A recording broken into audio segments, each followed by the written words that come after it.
does Driver Reviver exist? Is because it is trying to cut the road toll throughout Australia. It exists to, obviously, as the slogan says, saving lives across Australia.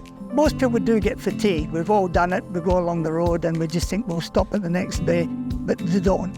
Having a Driver Reviver open encourages them to stop because we're everywhere.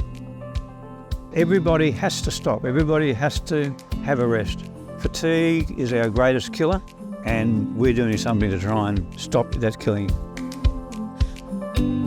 The whole idea of Driver Reviver is to get people to actually stop and chat rather than serving coffee. That's just an afterthought.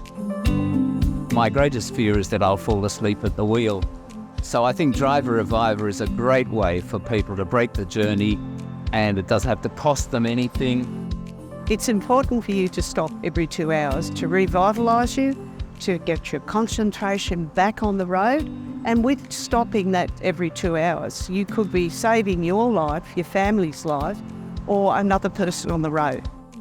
I think it's a great idea. Being a driver myself and having done many, many miles, I see people coming in having a cuppa at times and they look like they've driven all day, so they need a break. I love it because you meet some interesting people, where they come from, where they're going. You know, they sort of just love stopping to have a yarn, and we have a yarn, and you learn a lot about them. You just love it. You just love doing it. I think it's very important to be here. You'd be surprised how many people actually do pull up when they see the signs on and they stop to have their coffee. Our aim is to keep them off the road for a good half hour if we can, so we engage in chat.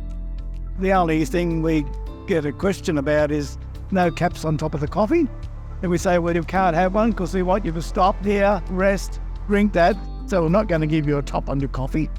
But it's been proven that if you take a break every couple of hours, even to get out, walk around, it refreshes you and it sets you up for the journey much better. Come in, have a break, have a biscuit, have a cup of tea or a coffee, and you'll feel revived afterwards. We don't care if you've been driving 1 hour or half an hour. Just stop now. If you feel like you need the rest, stop. Don't push it. We serve excellent tea, coffee and biscuits, and we'll give a chat for free.